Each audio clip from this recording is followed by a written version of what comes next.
Hello everyone, so welcome back to our channel. वापस हम continue करने जा रहे हैं अपने अकाउंटेंसी रिवीजन की सीरीज। और अभी तक की क्लासेस में हमने अपने अकाउंटेंसी में chapter number 1 fundamental of partnership कर दिया खत्म। आज जिस चैप्टर का हम करने वाले हैं डिस्कशन, उसका नाम क्या है? तो that chapter is called goodwill. क्या कहते हैं उस चैप्टर को? गुडविल, जो कि हमारा है चैप्टर नंबर 2। तो आइए स्टार्ट करते हैं हम अपनी आज की क्लास। तो देखो भाई,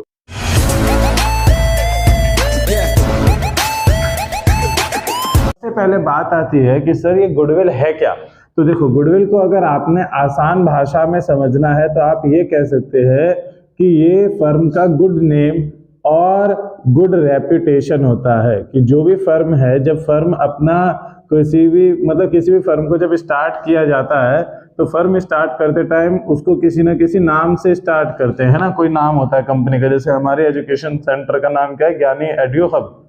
तो जब इस नाम के फर्म की मार्केट में एक अच्छी रेपुटेशन क्रिएट हो जाती है ना, गुड रेपुटेशन, और ऐसी रेपुटेशन जिसकी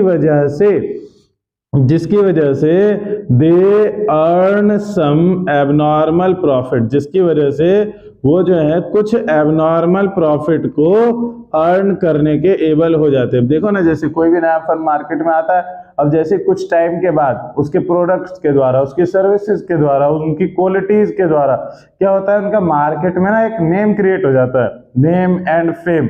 कि पूरी मार्केट में उनका एक चलता है कैसे कि भाई वो दुकान सबसे अच्छी है ना। तो उसी को हम क्या कहते हैं? Good name, good reputation. और जब ऐसा होता है तो क्या होता है कि इनिशियली तो उन लोगों ने अपने प्रोडक्ट का प्राइस जो है थोड़ा कम चार्ज कर रखा होता है, पर जैसे जैसे उनका नाम बन जाता है, जैसे ही वो ब्रांड बन जाते हैं, तो क्या करते हैं? वो अपने प्रोडक्ट पे कुछ हाई चार्ज करते हैं ना, कुछ एक्स्ट्रा चार्ज करते थे as compare to normal shopkeeper. If you have good reputation in the firm, in the market, तो आप क्या करेंगे? उससे ज्यादा पैसा अर्न करेंगे, है कि नहीं। अब दूसरी बात क्या है कि जो गुड रेपुटेशन है ये दिखता नहीं है कहीं पे भी। ये हम कहीं पे भी जाएंगे तो हमें किसी फर्म के साथ लटका हुआ नहीं मिलेगा कि भाई इस फर्म की गुड रेपुटेशन इतनी है या इस फर्म की गुड रेपुटेशन इतनी है।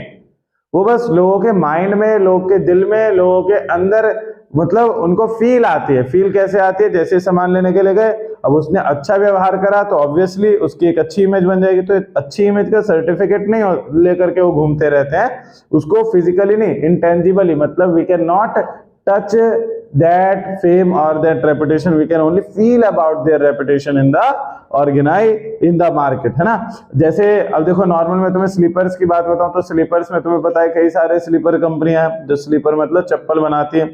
जैसे रिलैक्सो भी है, रिलैक्सो के अलावा एक एडिडास भी है। अब रिलैक्सो वाले जो चप्पल बनाते हैं फ्लिप फ्लॉप वाली, वो चप्पल कितने रुपए की मिल जाती है? हद से हद 200 रुपए, 250 रुपए। पर एडिडास वालों की चप्पल कितने की होती है? 1000 रुपए की, है ना। तो 1000 रुपए जो चार्ज कर रहे हैं, तो क्या हो रहा है? और पब्लिक खरीद भी रही। क्यों खरीद रहे? क्योंकि एडिडास वालों का एक नाम है, वो एक ब्रांड वैल्यू है ना। तो as compare to the Relaxo company, Adidas कम कमाएगा कि ज्यादा? तो ऑब्वियसली ज्यादा कमाएगा, है ना। तो आपका अच्छा नाम ही मार्केट में आपको हेल्प करेगा किसमें? अच्छा पैसा अर्न करने में। तो देखो, गुडविल मैंने तुमको क्या बताया कि हमारी एसेट होती है, पर इसको हम देख नहीं सकते। तो हम देखो इसको कैसे डिफाइन करते हैं कि it refers to that intangible asset, it refers to that intangible asset which represent, जो कि रिप्रेजेंट करता है किसके बारे में? तो which represent about good name, which represent about good name और good reputation of firm, good name और good reputation of firm in the market. कि मार्केट में आपके फर्म की रेपुटेशन कैसी है, उसी को बताने वाला इंटेंजिबल एसेट क्या है? गुडविल। और साथ में आप यहाँ पे भी लिख सकते हो कि and it helps in getting some abnormal profit, कि ये हमको हेल्प भी करता है किसमें? तो कुछ एक्स्ट्रा प्रॉफिट अर्न करने में एज कंपेयर टू अदर्स, कि बाकी लोगों के मुकाबले देखा जाए तो हमारी कंपनी ज्यादा पैसा कमाएगी। कब? जब हमारी गुडविल होगी ज्यादा। मान लो 4 अलग अलग तरीके की कंपनी खुल गई पर सबका सामान सेम है, तो उन चारों में से जिसका सबसे अच्छा रेपुटेशन उसकी ज्यादा सेल्स, तो उसको ज्यादा प्रॉफिट है कि नहीं। तो गुडविल क्लियर। गुडविल क्या है, सिंपल के sir, it refers to the good name और the good reputation of the firm which helps in earning some abnormal profit to them। अब बात आती है कि सर ये जो गुडविल है, ये गुडविल होता कितने टाइप का है। तो देखो भाई, गुडविल होता है दो टाइप का। एक को हम कहते हैं सेल्फ जनरेटेड गुडविल, एक क्या है अपना सेल्फ जनरेटेड गुडविल है, और दूसरी जो गुडविल होती है उसको हम कहते हैं purchased goodwill. Self generated goodwill का मतलब क्या है कि वो गुडविल जो मार्केट में हमने किसी और से नहीं ली, हमने क्या किया, खुद स्टार्ट किया बिजनेस स्टार्ट करने के बाद हमने धीरे धीरे मार्केट में 5-10 साल बिताए और मार्केट में अपनी एक रेपुटेशन क्रिएट करी। वो गुडविल कौन सी, जो हमने खुद की अपनी मेहनत से हमने जिस गुडविल को जनरेट किया।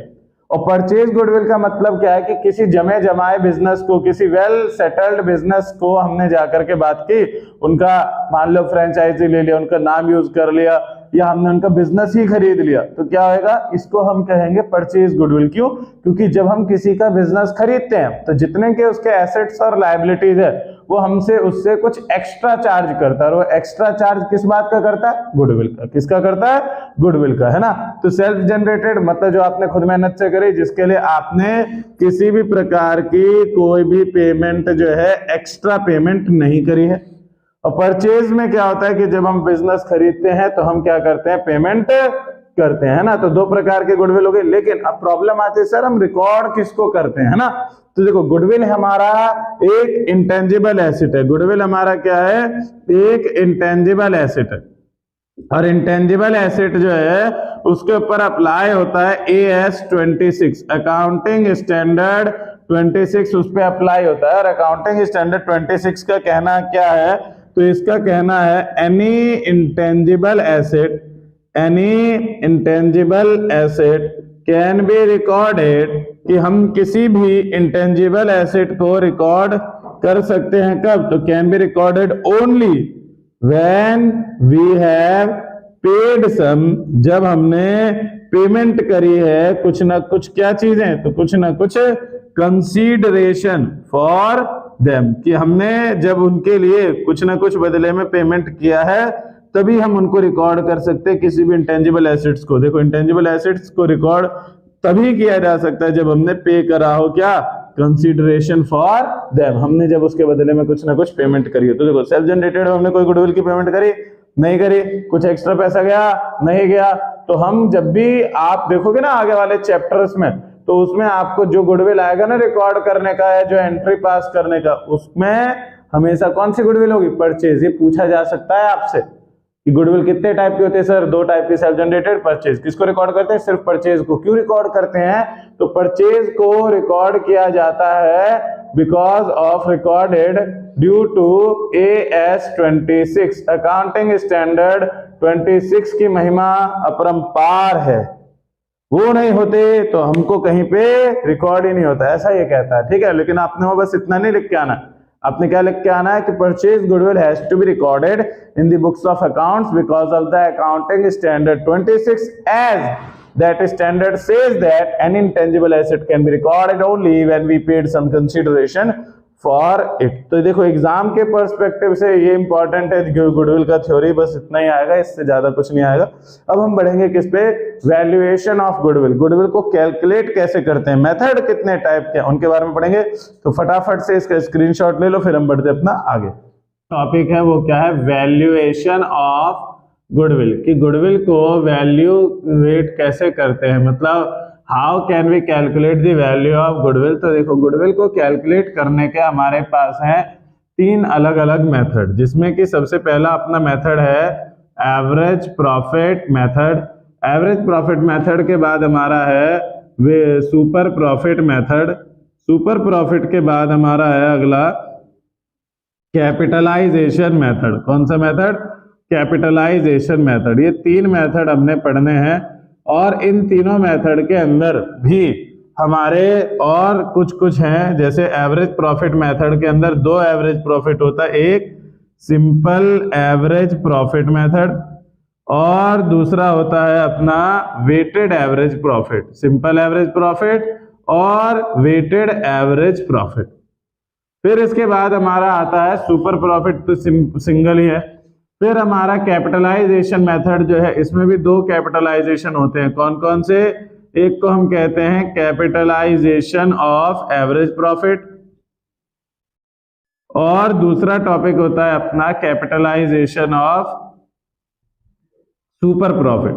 तो अब मैं यहाँ पे इन सभी के फॉर्मूले लिख देता हूँ, ठीक है। फिर हम नेक्स्ट क्लास में अपना एक एक मेथड को करेंगे इनके प्रैक्टिकल क्वेश्चंस के साथ। तो देखो भाई, सबसे पहला जो हमारा है सिंपल एवरेज प्रॉफिट मेथड, इसमें फॉर्मूला क्या लगता है? तो पहले सर नाम ही एवरेज प्रॉफिट है, तो सबसे पहले हमें कैलकुलेट करना है एवरेज प्रॉफिट कैसे निकलेगा। तो सर जितने भी ईयर्स दे रखे हैं सभी ईयर्स के प्रॉफिट को ऐड करेंगे, total profit divided by total number of years, कि कितने साल के प्रॉफिट को आपने लिया है उन सबको यहाँ पे जोड़ेंगे। देखो टोटल कितना कमाया अपॉन कितने ईयर्स, डिवाइड करेंगे तो आंसर जो आएगा वो कहलाएगा एवरेज प्रॉफिट। फिर हमें गुडविल निकालनी है, तो अलग फॉर्मूला लगेगा, कौन सा? तो गुडविल का फॉर्मूला हो जाएगा average profit multiplied by number of years purchase. क्या है? Number of years purchase. यहां ध्यान दे बच्चे, कंफ्यूज हमेशा हो जाते हैं क्या, कि ये नंबर ऑफ ईयर्स है और ये नंबर ऑफ ईयर्स परचेज है, तो कंफ्यूज नहीं होना, दोनों अलग अलग है। अब आओ अगला मेथड अपना कौन सा है? Weighted average profit method. तो इसमें हम फॉर्मूला क्या लगाएंगे? वेटेड एवरेज प्रॉफिट निकालने के लिए फॉर्मूला लगता है सम ऑफ वेटेड प्रॉफिट, कि जितने भी हमारे वेटेड प्रॉफिट है उन सभी को ऐड करो, डिवाइड कर दो किससे? सम ऑफ वेट्स। वेट्स क्वेश्चन में असाइन होते हैं हमें, ठीक है, उससे हम डिवाइड कर देते हैं, उसके सम से, टोटल से हमारा आ जाता है वेटेड एवरेज प्रॉफिट। फिर हमें अगर गुडविल कैलकुलेट करनी है तो फॉर्मूला सिंपल क्या है?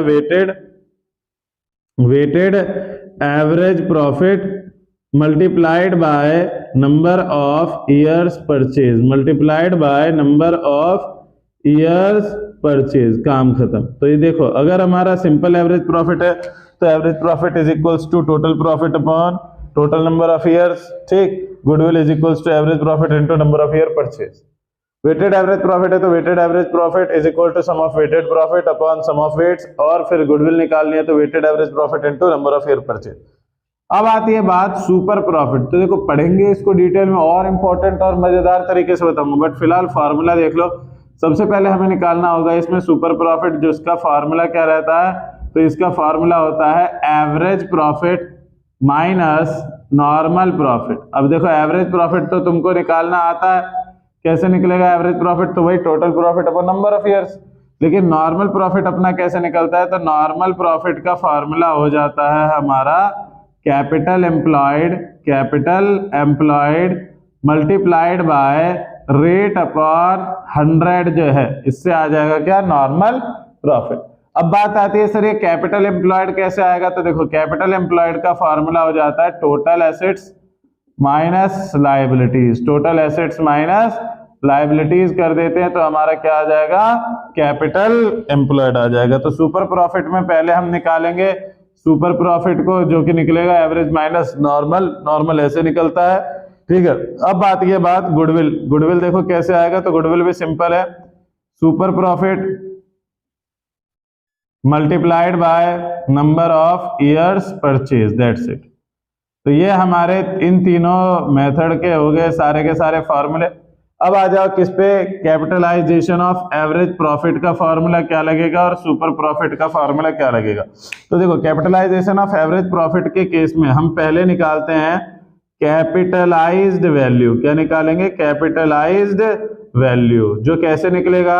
तो इसका फॉर्मूला रहता है average profit multiplied bye 100 upon rate. Average profit आपको निकालना आता ही है, 100 अपॉन रेट हमेशा क्वेश्चन में गिवन ही होगा, तो रेट यहाँ अप्लाई करा, आगे कैपिटलाइज वैल्यू। फिर हमें दूसरी चीज यहाँ पे चाहिए होती है क्या? तो सर कैपिटल एम्प्लॉयड। और कैपिटल एम्प्लॉयड अपना कैसे आता है? तो इसका फॉर्मूला वही अभी मैंने ऊपर लिखवाई दिया आपको, टोटल एसेट्स माइनस लायबिलिटीज करेंगे तो हमारा आ जाएगा कैपिटल एम्प्लॉयड। अब गुडविल निकालने के लिए फॉर्मूला अंत में हमारा एक ही लगेगा, क्या? तो गुडविल निकालना है तो फॉर्मूला है कैपिटलाइज्ड वैल्यू, कि जो कैपिटलाइज्ड वैल्यू आपकी आई है वो माइनस कैपिटल एम्प्लॉयड, उसमें से कैपिटल एम्प्लॉयड को माइनस कर दो, जो बच गया वो क्या है हमारा सर, वो हमारा है गुडविल। और अंत में कैपिटलाइजेशन ऑफ सुपर प्रॉफिट है, तो नाम से पता लग रहा है कि जैसे इसमें हमें एवरेज प्रॉफिट था तो एवरेज प्रॉफिट चाहिए, इसमें सुपर प्रॉफिट चाहिए था, इसमें गुडविल का डायरेक्ट फॉर्मूला लगा दो, क्या सुपर प्रॉफिट आपको निकालना आता ही है, तो super profit multiplied bye 100 upon rate. तो ये 5 मेथड में 5 अलग अलग प्रकार के फॉर्मूले लगते हैं, ठीक है, और इन्हीं पांचों फॉर्मूलों के बेसिस पे हमने पढ़ना है। उम्मीद है नेक्स्ट क्लास में मैं इनमें से 2-3 तो करवाई दूं, ठीक है। बाकी मिलते हैं आपसे अगली वीडियो में, आज के लिए इतना ही, धन्यवाद। किसी को भी कंफ्यूजन, डाउट, दिक्कत, समस्या, परेशानी कमेंट करके जरूर बताएं और अपने दोस्तों के साथ भी शेयर करें। मिलते हैं आपसे अगली वीडियो में।